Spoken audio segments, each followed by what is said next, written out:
Yeah, I believe that Christ's suffering and the demonstration of the kind of physiologic stress that his human body was under is manifested in the Garden of Gethsemane, where it's described that he was sweating blood.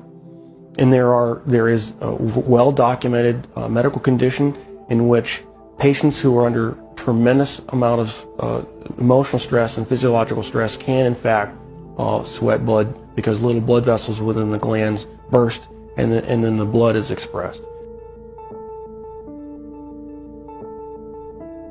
The scourge involved the use of a short whip with pieces of typically metal, sometimes bone, sometimes pieces of porcelain wrapped in these leather straps, which is then utilized to come across typically the back, the shoulders, the legs of the victim. And the first few passes across a particular body part would tear through the skin, the fat, but eventually, once the outer layers were torn away, it would start getting in the muscle and the tendon.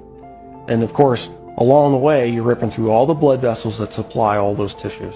And so you're losing blood the whole time.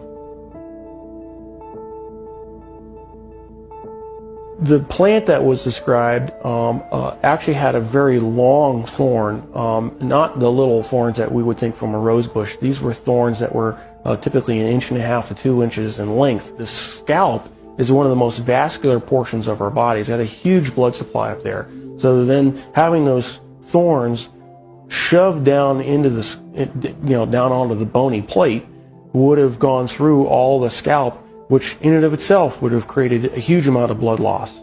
I've seen people actually bleed to death from just a scalp injury. So this is not a small injury to have, who knows, dozens of these things shoved into your scalp. And so that would have caused more blood loss.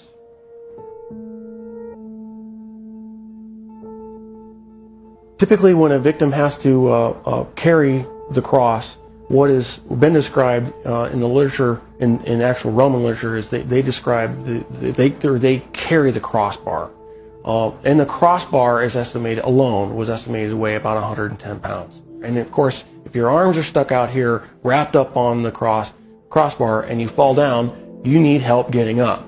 You just can't get up on your own, because there's no possible way without your arms to get up. So he would have needed help getting up. If he fell over, there's a good chance that he could have hit his chest, which then could account for the possibility of a cardiac injury.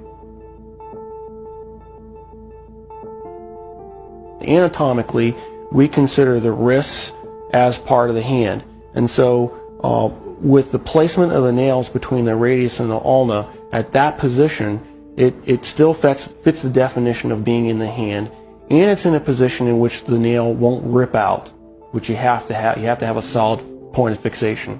Another interesting point about the placement of that is the median nerve goes right straight through that particular portion of the wrist, and so there would have been either destruction of the nerve or impingement of the nerve that would have created a tremendous amount of pain, so that every time you try to take a breath, it'd be agonizing. You'd be pushing down on spiked feet, which of course hurt, and then you'd be hanging on spiked arms.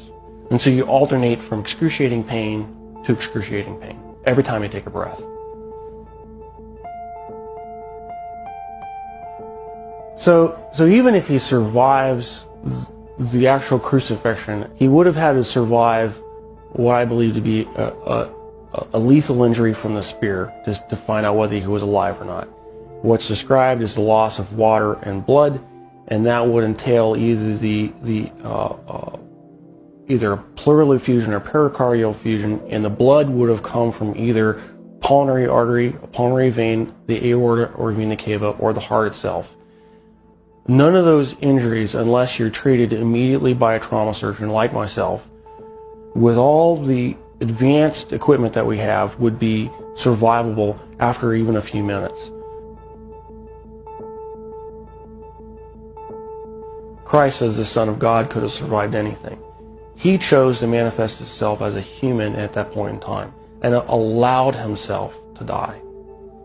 And being human at that point in time, he could not have survived this particular series of traumas. It's not possible. Christ as God could have survived anything they threw at him. But he chose to be Christ, the human, at that point in time to die for our sins. And that given that self-limitation of remaining to be human, he died. He did not survive the event.